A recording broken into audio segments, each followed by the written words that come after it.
Broadcasting from the business capital of the world, this is the Podcast Business News Network.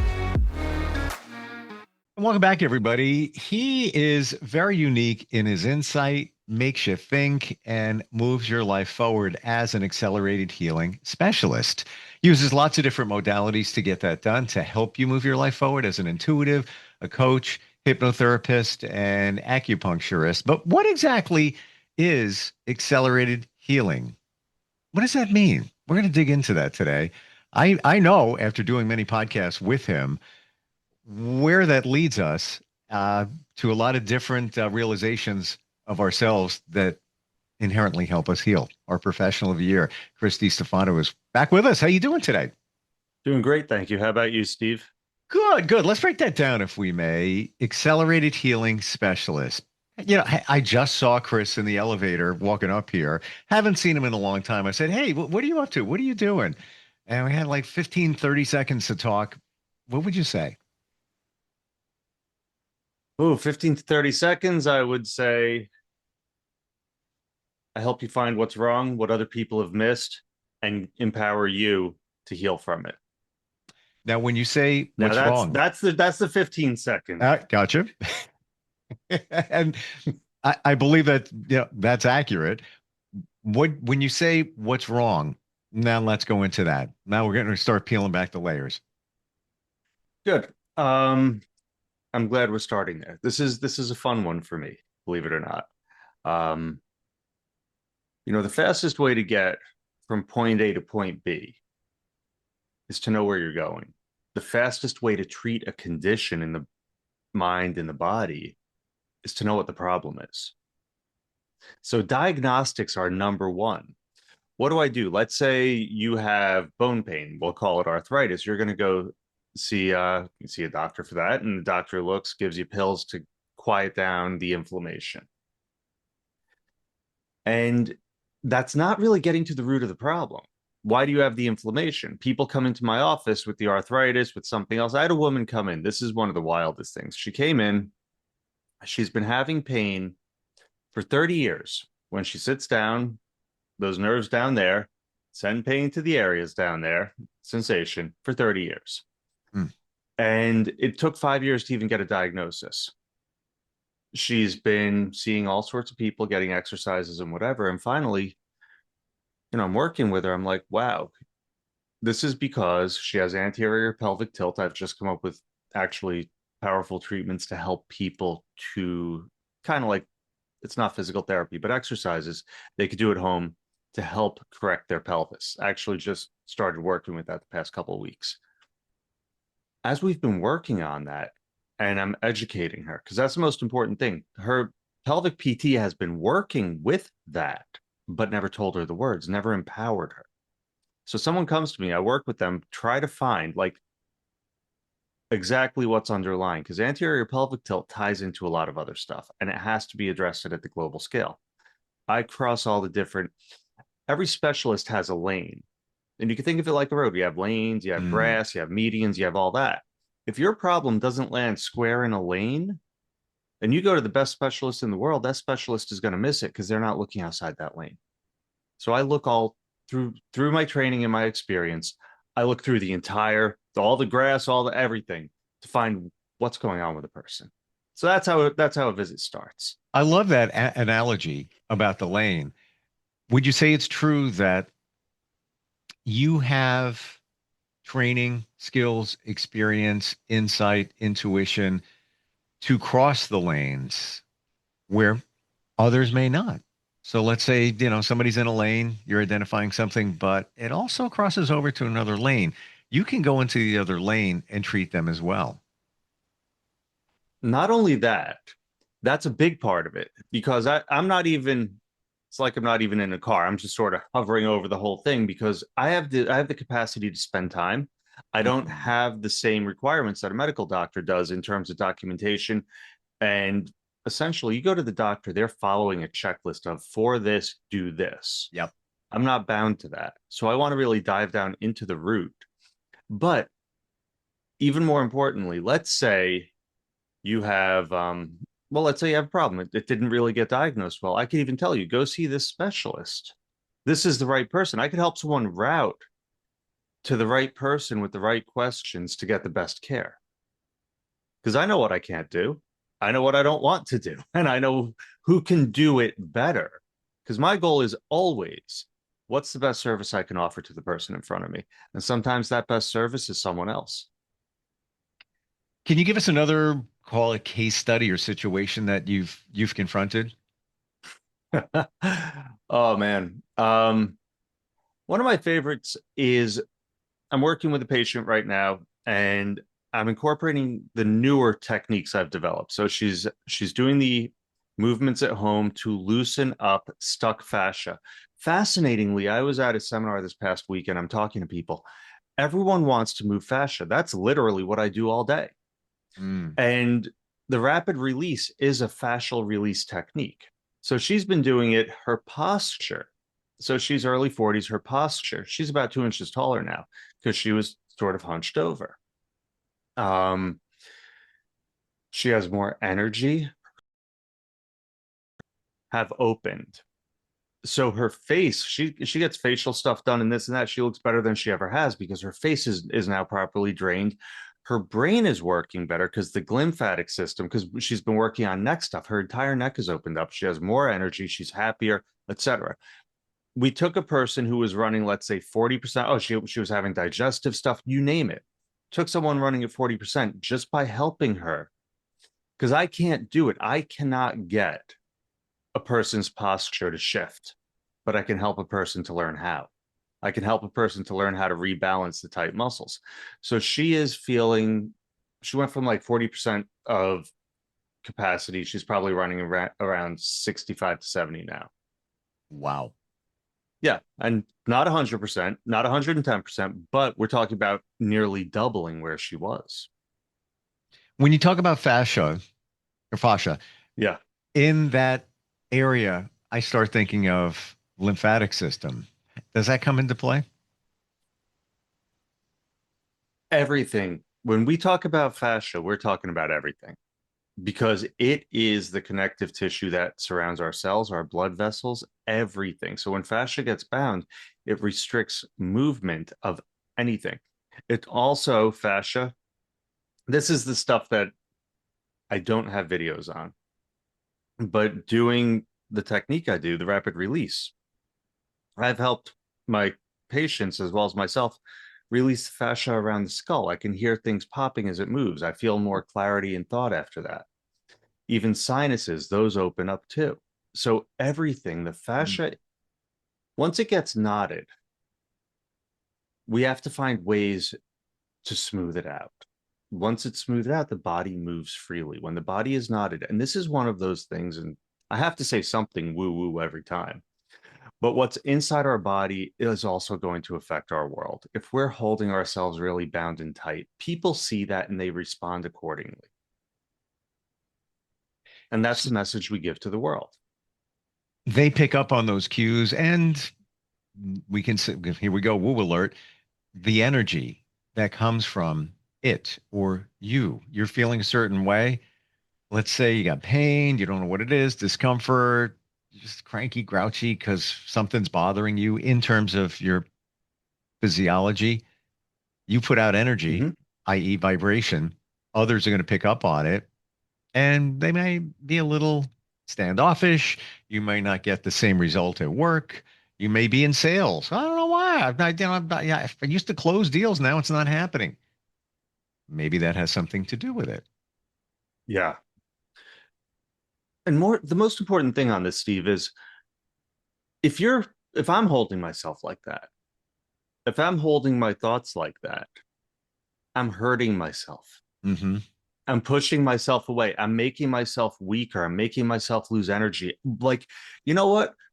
Take everyone else out of, all of that. I don't want to be around me when I'm like that. And I'm stuck with me. So you better work with you. Exactly. And that's it. It's like, okay, what can I do in every facet? So yeah, if I'm holding myself really tight, that's part of what I teach my patients. I forgot I made a jump there. That's what I teach my patients. It's like, if you're holding yourself, what's it telling you? because our body's trying to talk to us. It's not trying to really just give us a hard time. So a big part of the visits with me, no matter what I'm doing, is what's the body saying. So there's visits where I'm doing coaching. What's the coaching doing? That's, again, it's all about the diagnostics.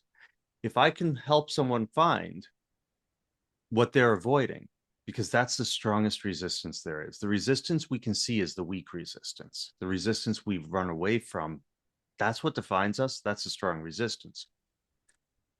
And that's what I love to do in the coaching. That's what I love to do in the acupuncture. It's finding the stuff that's hidden. It's not the pebble in your shoe. It's more like the thing you don't even feel that's causing you to get hurt. And we find that, we bring the attention to it. That's also a very powerful part of all of my treatments. It's if I'm pressing on the body, if there's, let's say you have shoulder pain and I'm pressing and all of a sudden you're like, oh my God, that hurts so much. I'm not really hurting you. I'm pressing with the same pressure.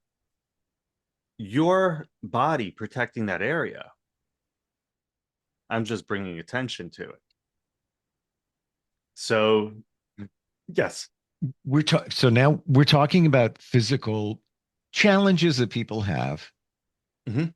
Let's go over to the mental side of things. And Okay. true story, spoke with somebody recently, very close to them, and I don't know if I ever shared this with you, but it's recent, like in the last couple of weeks. And they said that they've been dealing with depression, anxiety, many years, 30 years Mhm. on a cocktail of meds for 30 years. They went to the doctor recently. They had, some trembling, trembling in fingers and things like that. And the doctor said, that's the meds. It's side effects from the meds that you've been on. Oh my God. No, wait, no, wait. So I've I've said before about a lot of the modalities that we're talking about, and I've said, even hypnotherapy, and I suggested that to this person years ago, Mhm. and they it didn't work. Yeah, they did 3 sessions, it didn't work, and I know why they weren't open to it. I said, why don't you start looking at some other things here and maybe eliminate one of those meds? I gotta do that. That's it. This is the only thing that works, and it's working, so I'm just going to continue doing it in that situation. And I respect everybody's decision. That's what they.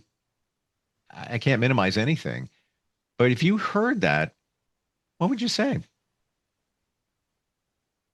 Well, it's a little more complicated because I'd have to know the person. Sure. But the first thing I'd say is, are you exercising? Are you getting sunlight? Are you getting vitamin D?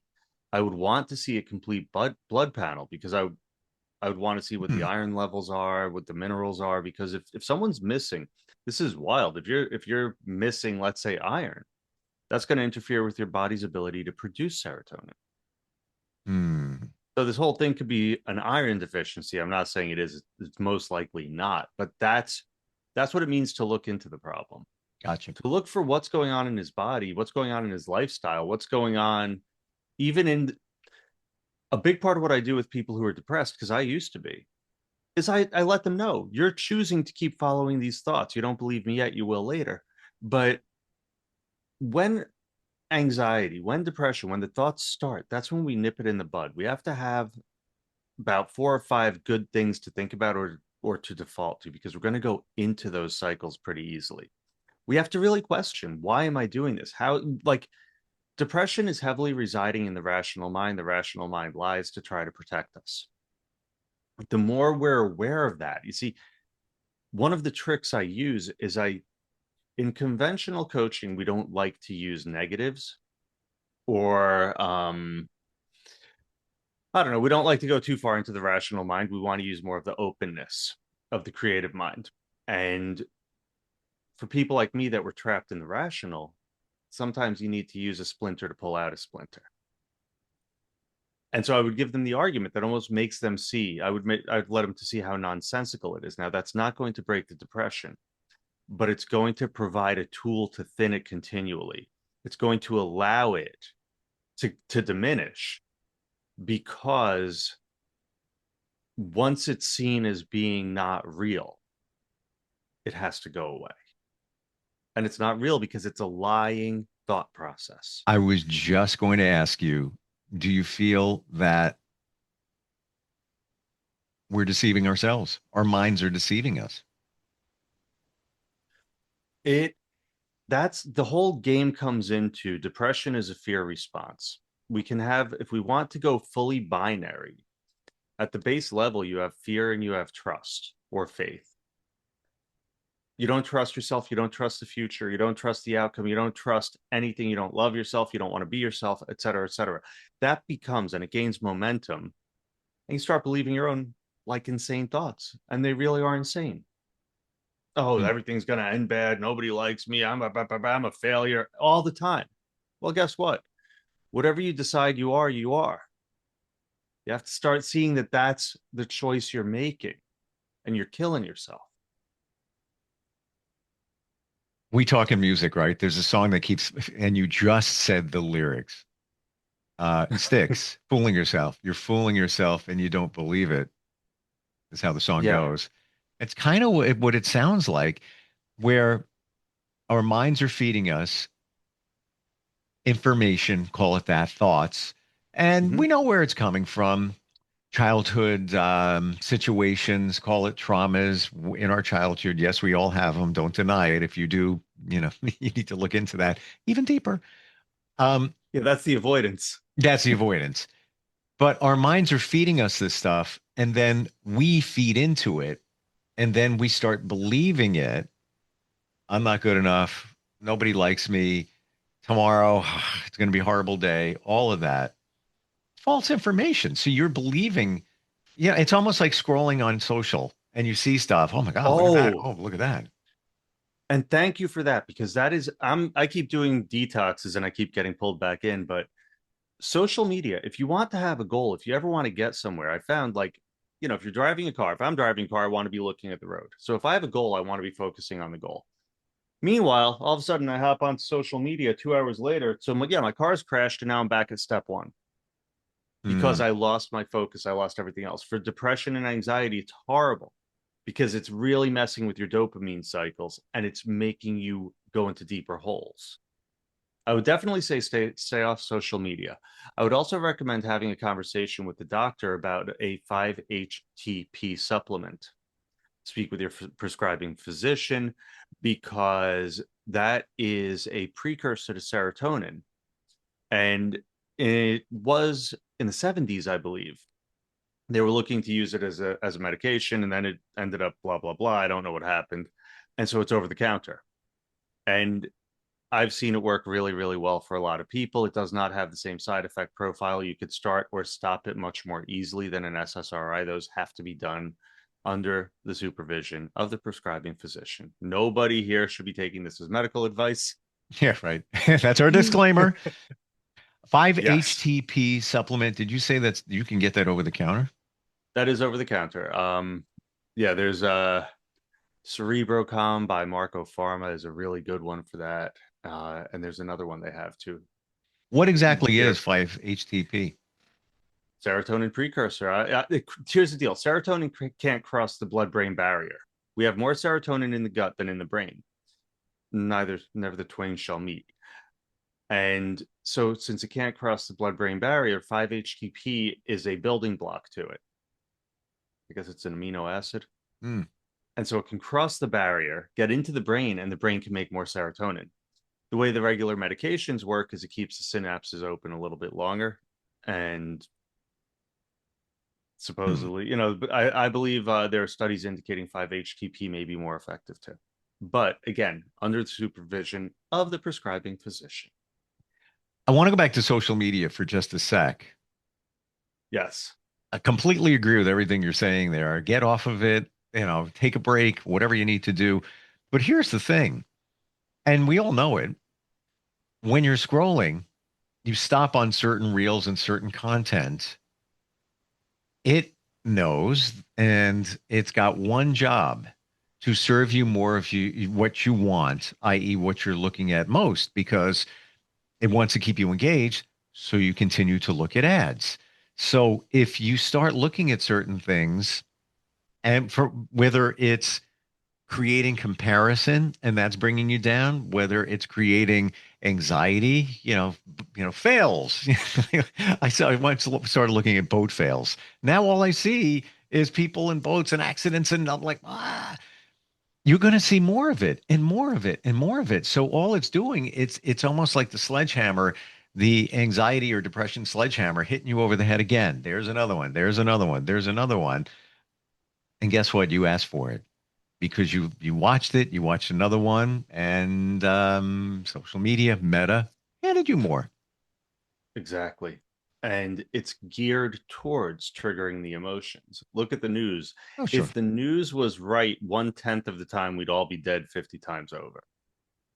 Mm.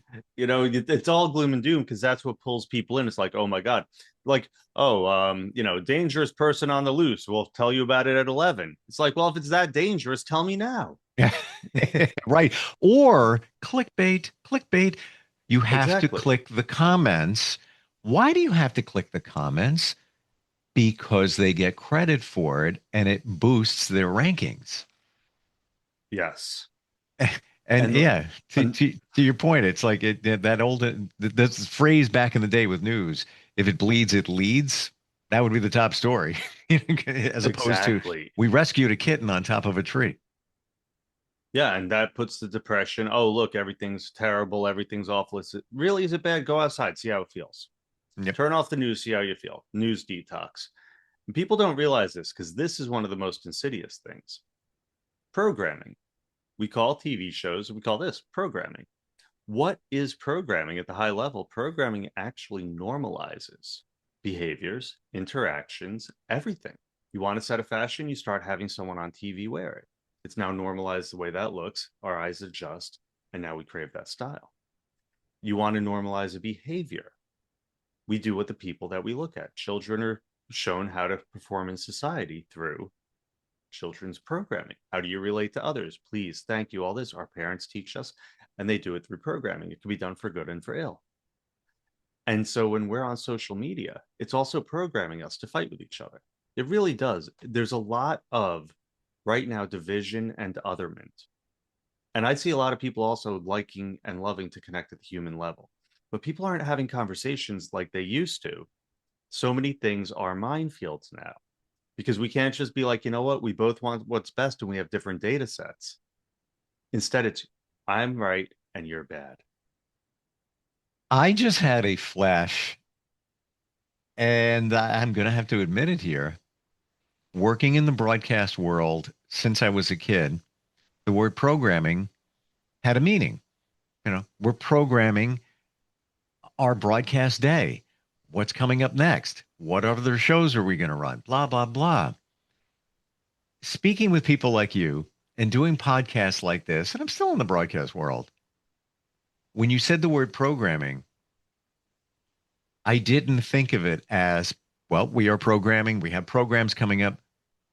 I immediately thought of programming the audience. Yes. English is an amazing language when you dive into the words we just sort of slide under the radar, the meanings that just sort of escape us. Oh, and there, yeah, it's a rabbit hole. We're not going there Oh right my now, but yeah, gosh. Like what's social media doing?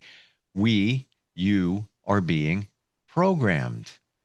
They're yeah. trying to or are programming your mind for what? To keep you watching, to make you feel a certain way so you can be sold on something. Yeah. That's all it is. And they That's what it put us is. in, we go into echo chambers, we go into all this stuff and become like it's a really interesting phenomenon. I'd love to see it at like the 10,000 foot view. Just look at what the actual metrics look like. You know what's really sad? Many think that hypnotherapy is programming your mind. Somebody else is programming. I'm going to get you to stop smoking with hypnosis. I'm program but that's not what's happening. Hypnosis is you getting the key so you can work on you. But the perception is I'm being programmed by somebody watching social media. I'm not being programmed. Yeah, you are. Yeah, you are. Actually, TV puts people into the alpha state, which is the hypnotic state. Yes, coming from the marketing world, you are correct because there are certain words that are used, even on the very surface level. Um, what you might hear a commercial, don't buy a car. Well, right away, that gets your attention because you're telling me not to do something until you go to the ABC car lot because we have the greatest deals ever.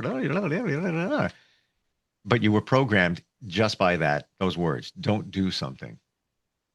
Yeah. And it's wild because myself included, like to believe I have free will. Mm. Now, free will, again, totally different program. I've officially decided the whole thing falls into paradox, but I don't have free will. I have the power of intent, but what this character, this body does happens before I can think about it. Those are programmed habits and responses based on stimuli, complex sets of stimuli. I can intend and I can repattern in offline time, so to speak. So conversation, a proper conversation, we are responsive, not reactive. Reactive is we're on autopilot, we're jumping up and down, we're making noise, we're saying and doing things that may be regrettable later, we are not present. Responsive is we engage. We're present, we're reading the other person, we're having fun. So that entire presence is really everything. And when we're functioning, it's really important to stay in that place, be present, be open, because that's where the authentic communication happens. When we go onto autopilot, we sort of just fall out of it completely. What happens when you're laying in bed at 11 o'clock at night scrolling? You're on autopilot. Part of you is anyway, more than you think. We're out of time. Interesting conversation today. Yes. This always starts like, what do you want to talk about? I don't know. Let's take a look at it. Accelerated healing specialist. This is what you do. You made me realize a lot today, like pretty serious stuff in the programming world of things. Scarsdalehealth.com is your main website, correct? Yeah. Oh, and last thing, the presence is where the free will happens. That's what I meant. I knew I was making the circle. So being present is the free will. It's also a present. There we go. English is lovely. Right? What it is, right? You have a Yes. gift. You have free will. You're available. Anybody's got a question, certainly. Scarsdale, New York, that's where the magic through acupuncture takes place, but a lot of this can be done virtually anywhere. Chris, thanks for being here today. Great conversation. Great program, by the way. Thank you for having me, Steve.